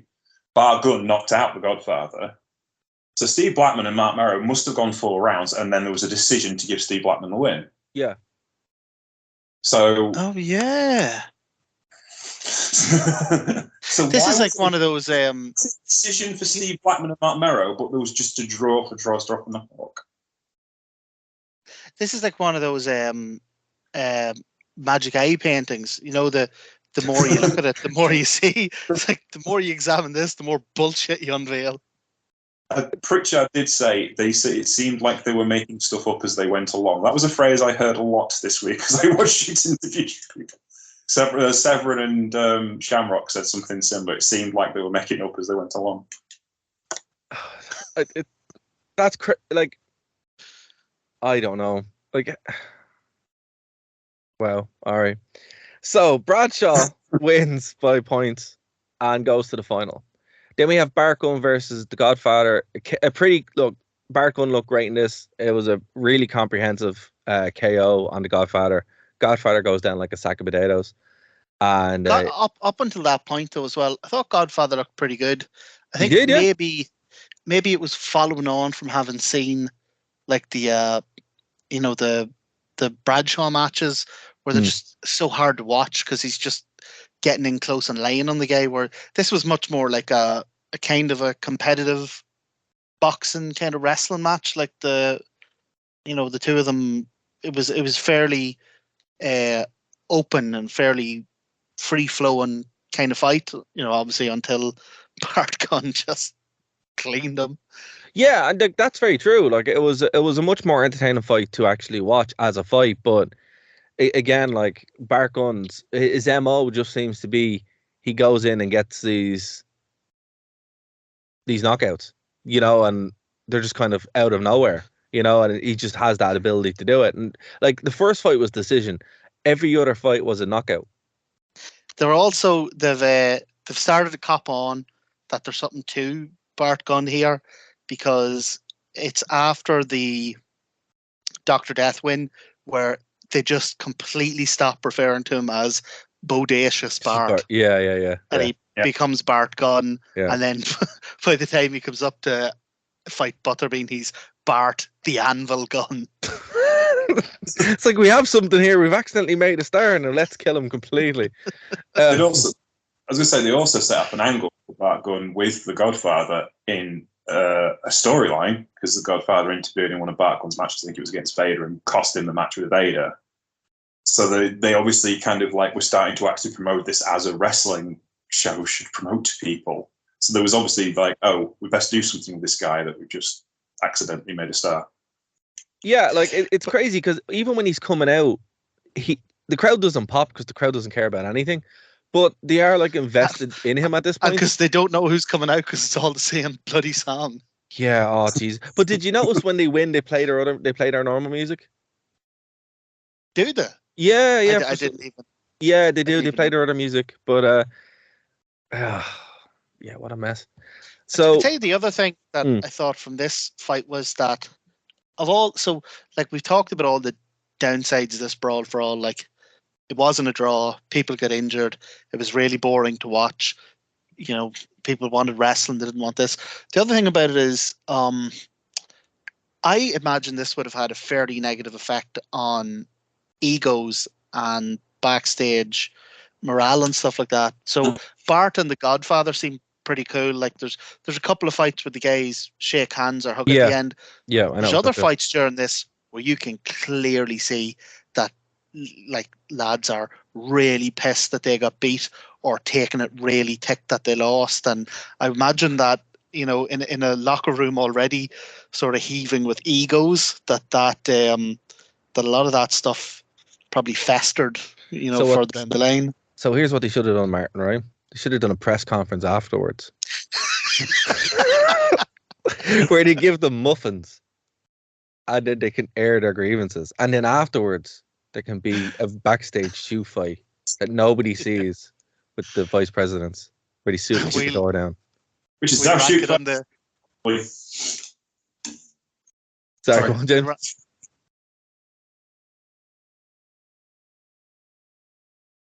Hello? Yeah. Oh, sorry. my joke killed the podcast. I was just going to say we'll rank it on the Ace Steel Chomper scale. Yeah. Oh no, but again, I think this is a time before the internet was really like a massive thing. So that's a very good point. I did notice that there was like a fair amount of sportsmanship with a few of them, but some of them are just like, oh no, I'm not, just really pissed off that they were like beaten, and it's like, you lost comprehensively, like what, But if you look at this list of people who were on this particularly this roster, within 18 months, the only people who are still on the roster are Bob Holly and Steve Blackman. Yeah. Oh, God, 3 of them. And the Godfather, yeah. Although I think he was the good father then, wasn't he? 2001? Yeah. 8-Ball gone, Scorpio had gone to All Japan, Seven had gone back to UFC, Williams gone to WCW, PCO may have still been there, but I don't know what he was doing. Well, Holly obviously was. Bart Gunn was gone to All Japan. Hawk was off ill. Sadly, know what happened to Droz. Vega would still be there, but he went off to start his own promotion again in Puerto Rico. Brackus had gone. Bradshaw was still there. So there's three of them. Mark Canterbury was in and out, but he wasn't a regular anyway. Mark Merrow was not much longer after this than Steve Blackman. So it's maybe 4 out of 16 people. Damn. Yeah. What a star-making adventure this was. So the final, gentlemen. Bradshaw, Bart Gunn, the 24th of August, 1998. This was surprising, right? It genuinely was, because I don't think anyone expected Bradshaw to get knocked out as quickly as he did. It wasn't. it was seconds. First round. I think it was first round knockout. Yeah, it was incredibly satisfying to see. But damn, like Bart, it was kills him, absolutely kills him. It was almost worth it. The 2 months of sitting through this crap was almost worth it for that scene where Bradshaw's laying in the corner of the ring and the medics are in putting smelling salts underneath his nose. And he's like looking around him like he literally has no idea where he is. Yeah. It was pretty funny. But the thing of it is, you shouldn't be trying to like destroy someone like that on television. It's wrong. And it really is. It's only satisfying nowadays because like we have hindsight and we know that Bradshaw was like a bully in the locker room and, really viciously hazed new people and stuff like that. Like at the time, fans didn't know that. So all they saw was that Bradshaw got knocked out. Like it has a level of satisfaction, but only in hindsight. That's my point. I'm like, if you're running a fake worked company where your whole goal is to build stars up, and Bradshaw would go on to be one of the biggest stars in the company, which is still mad, and it's like, okay, so you spend all this time and effort to destroy him so you can build him back up again. Why? It's just, but again, in hindsight, it's incredibly satisfying to see. It's actually kind of hilarious. But Bart Gunn, when you're watching him, he doesn't look like a winner. He just looks like some lad who walked in from the crowd, like, and just killed Bradshaw, the wrestler. And every time I see Bart Gunn, that's all I see is like some guy who was like, "Yeah, you go in, I'll fight you." Here's a question: is watching this fight as satisfying as knowing that Joey Styles laid out Bradshaw with 1 punch? Oh, that. You think Bradshaw would have learned his lesson? Like it's. It goes back to what Martin said. People don't learn the lesson here at all. Like, no, they don't. No, this is it. It was just like, no. What? WWE has 60 years of experience and ignores all of it. All Joey had to do was just play Brawl For All and go, "Here, do you want this again? I'll call Bart." Oh my God, that's both are equally as satisfying, I'd say. But this one we can actually see. Yeah, this is it's something that just happened in a hotel foyer in Germany, didn't it? So it's and didn't someone batter Bradshaw in ECW as well when he shot on the Blue Meanie? A couple of lads made sure he got separated from the Blue Meanie very quickly. I think Sandman and Dreamer managed to get him out of the way. Yeah, and I think he got a couple of real severe receipts in the ring for that as well. He did, yeah. The lads went at him with kind of everything after it. So, yeah. But anyway, Meanie's never hurt anyone. Why go pick on Meanie? I don't know. Just it took me because he's a bully. He's not a tough guy. He's a bully. That's all he is. Yeah, that's it. It's again doesn't like different guy now. Obviously, but at the time, it took him a long, and that was 2005. So that was what, nearly 8 years after getting his ass kicked by Bart Gunn. So here's the thing, Dara, and James. Let me ask you this: how do you make what's the recipe for a perfect sports movie? Like, you take an underdog that nobody's heard of, you give them a series of sort of unlikely victories, and then you put them up against the much bigger, much stronger bully, bad guy, and the underdog triumphs and wins. That's how you make a sports movie. It is. So even though WWE went out of their way to screw this up, they still got like the quintessential sports movie feel-good storyline out of it.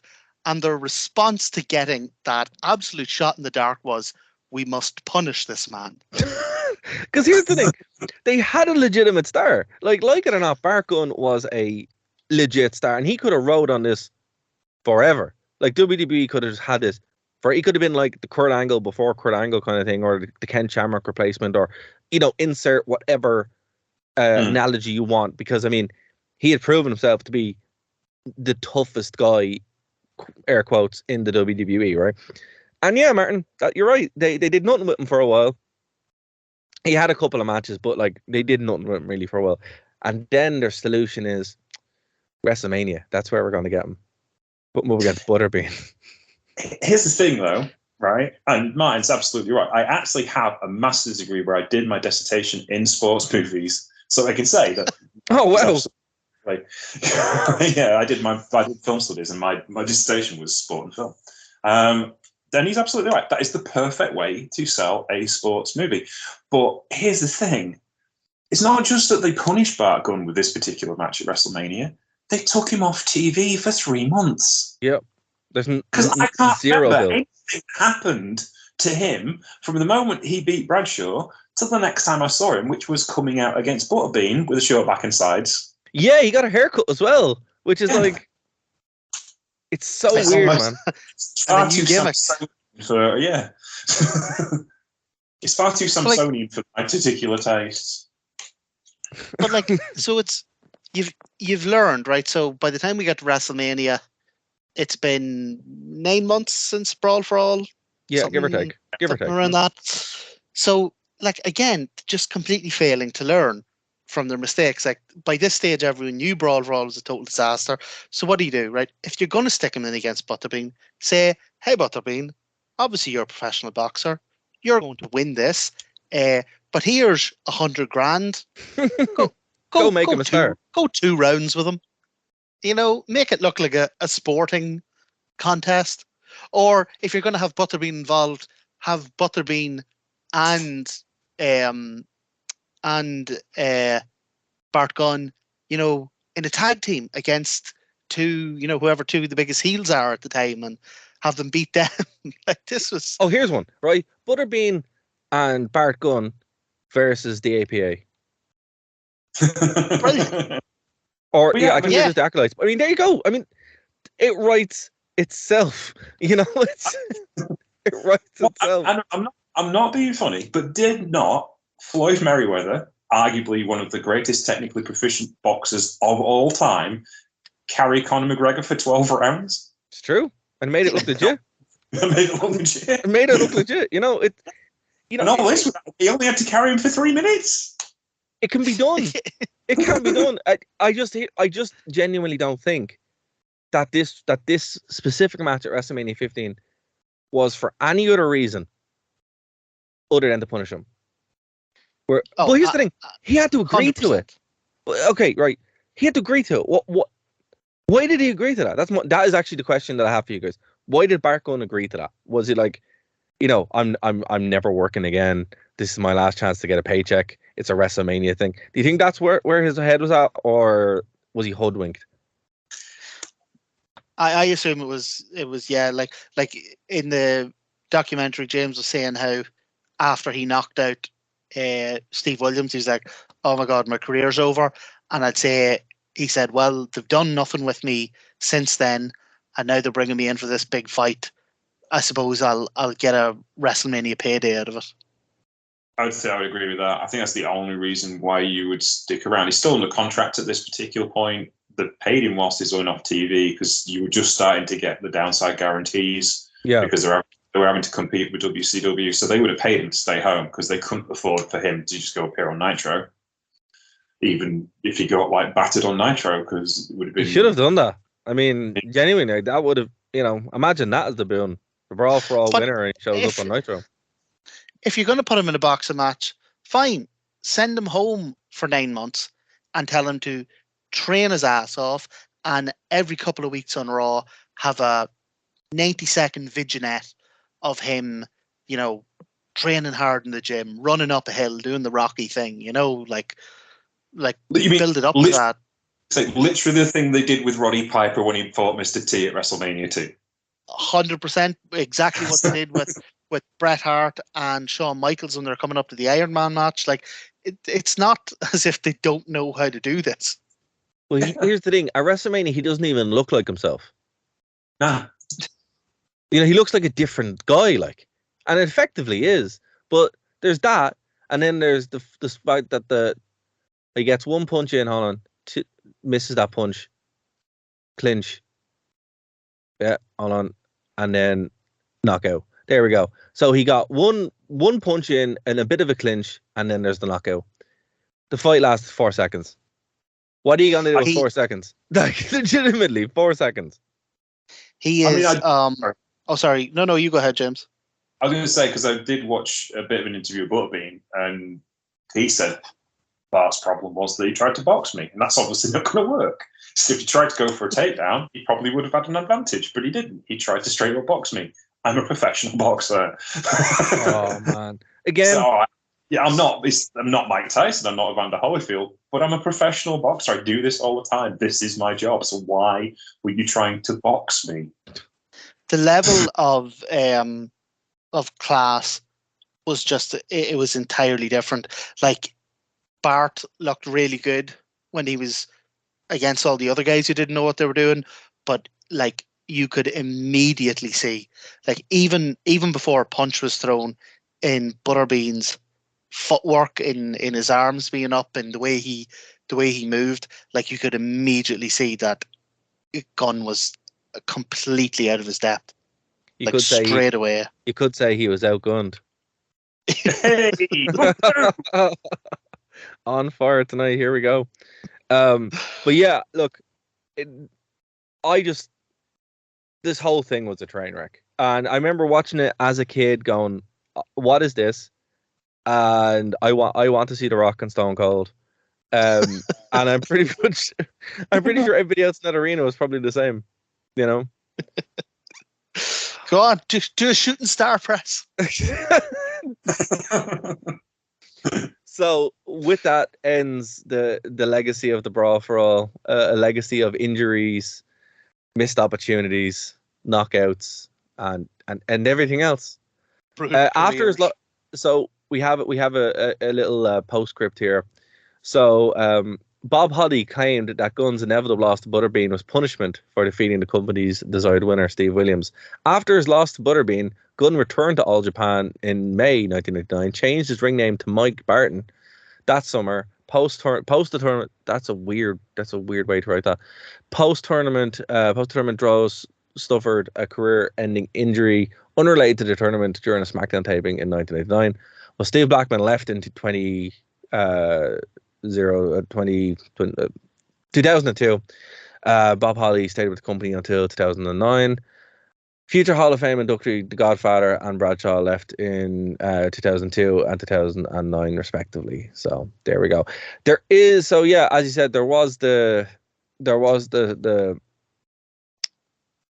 storyline set up in December 2000 where Dr. Day Steve Williams cross-packed with Bart Gunn again, going as Barton, in a tag team televised match during the World's Strongest Tag Determination League 2000 tournament. They were on opposite teams, and Williams sought to get even with Barton for his loss at Brawl For All. And the feud would eventually culminate in a revenge match on the 28th of January 2001, which Williams won. So there you go. What's it, 3 years later? There would be the payoff. That's long-term storytelling. I was thinking about this. Who possibly could have benefited from this mess? And I know the man who did. The man who did had his last singles match this morning in Tokyo, Japan, headlining Budokan Hall at the age of 58 with his second set of replacement names against Shinsuke Nakamura. No way.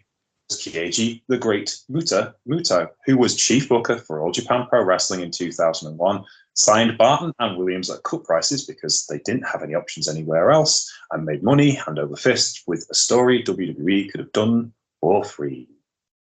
Because Kyeiji Muto is the best politician in professional wrestling. and this is why we planned out bringing James on to talk about Brawl For All, because he has deep lore about Japanese wrestling, which we do not have. James actually can help me out with a wee kind of link I found when I was doing a wee bit of research for this. So whenever I was looking up Brawl For All, I accidentally stumbled across the Brawl to End It All, which was a 1984 WWF show that was not a pay-per-view, but was a big pay-per-view style show that they did for MTV. You know, had the celebrities. Closed circuit one. Yeah. So it was it had like a load of celebrities and different things in it. But there is actually a weird connection to the Brawl For All in the Brawl to End It All, in that it is one of the few WWF matches that featured the WWF Martial Arts World Title, which was a belt that they had for shoot fights, although it was only ever used as a kind of a crossover with was it All Japan or New Japan? Who was Antonio Inoki with? Yes, Antonio Inoki was the president and it was indeed the martial arts champion for a long time. It was presented to him by Vince McMahon Sr. in the late 1970s. Yeah, so on this Brawl to End It All, they had a shoot fight for the WWF Martial Arts World Title, which Antonio Inoki won. So I just thought that was a cool accidental link that I found. It's the daft thing is, right, on the Truepenny show, me and Dara did a show on Kyeiji Muto where we looked at all the stuff you could find for free on YouTube. Basically, we did a playlist. And me and John and Marcus, literally everything we've looked at this year from a historical point of view, we've gone, Kyeiji Muto was involved in that. And Kyeiji Muto was involved in that. This week, we would do the show for tomorrow's show, for the Truepenny show, which will go out tomorrow, we did Christmas Star Wars from Dallas in 1982, which featured Gary Hart, who was the guy that came up with the Great Muta character. So literally everything we've looked at in wrestling history for the last 50 years, you get back to Kyeiji Muto. Even today, we get back to Kyeiji Muto as he has his last single match today. And it's like, does all link in. And you could say it's Inoki's fault, because essentially Inoki versus Ali set off this whole kind of mixed martial arts and wrestling thing that ends up with Pride and UFC and late doing MMA shows with their wrestlers. And I suppose in a way it's Brawl For All, but I think Brawl For All is very kind of its own thing. You know, it's not out of, like, if you look at the way, say, the other shoot fight promotions develops, like UWF in '84 developed because the wrestlers wanted a more realistic presentation than what New Japan were doing. But it was still very much like a wrestling show. If you look at UWFI in the mid-90s, it's a bit further developed along. There's a better point system, one thing or another.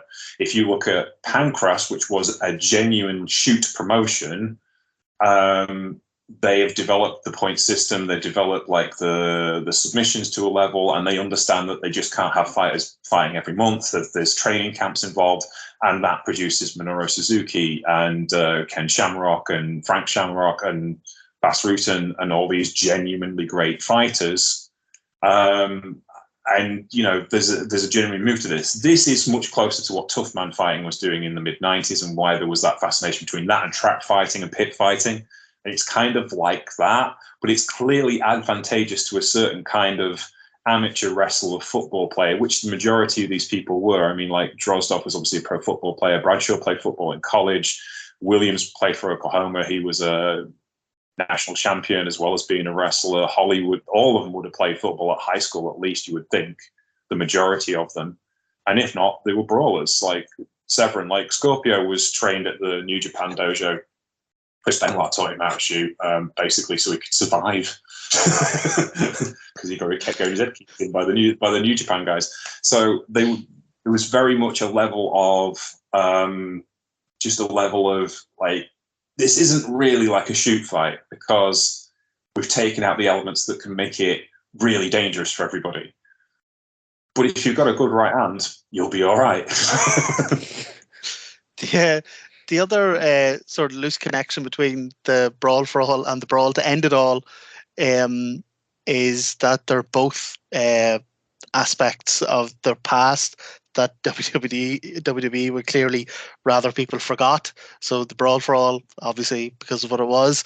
But the Brawl to End It All in 2013 went up on the network as part of a Hidden Gems section of the website. And it was up there for a total of 1 day before it was taken down and never seen again. So, No way. yeah. Oh, wow. Did MTV lawyers get involved? I remember. Who knows what the reason was? That's great. Yeah, because like the main event was Piper versus Hogan, wasn't it? The undercard would have been on closed circuit TV. The main event was on MTV, so maybe MTV still had some rights on it. Yeah. Maybe it's that kind of issue then. I don't know. I just thought it was hilarious that it went up for a day. They have to research this. Maybe it's a future show. Indeed, like the mystery behind the hidden gem.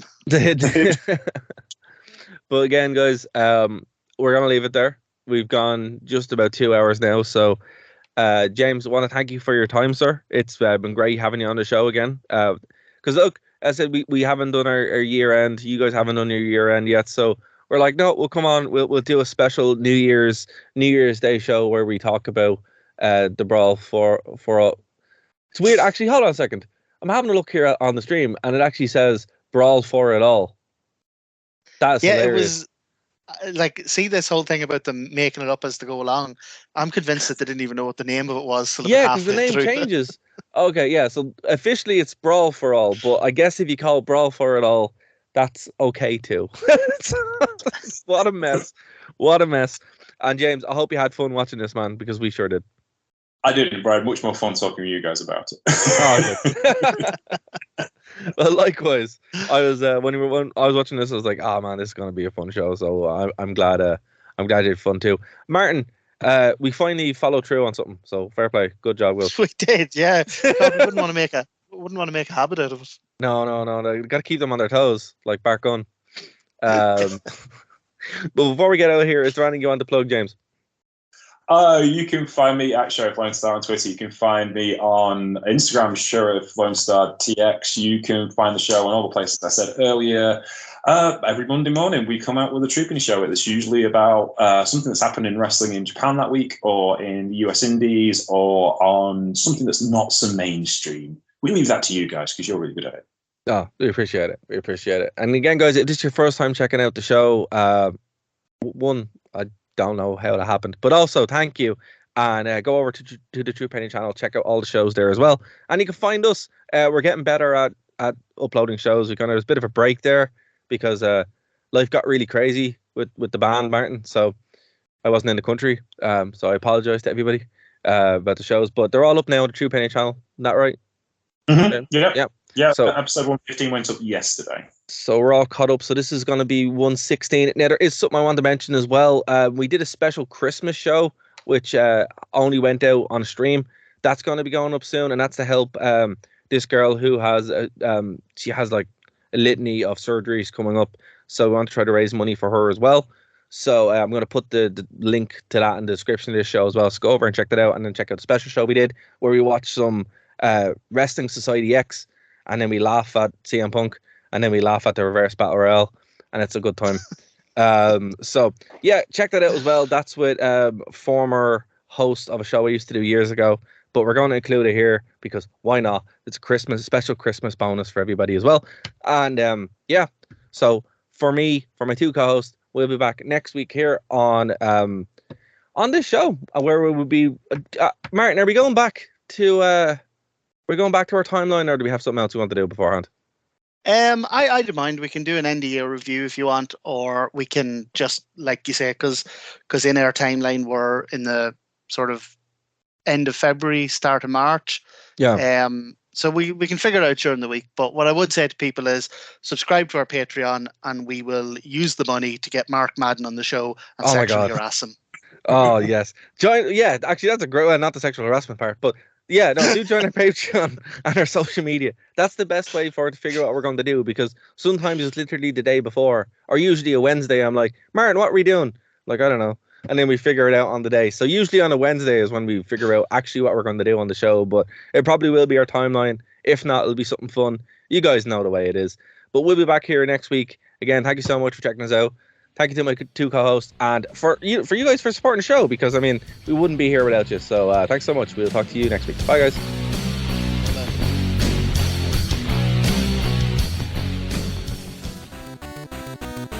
Thank you for listening to a Nerd to Know Media production.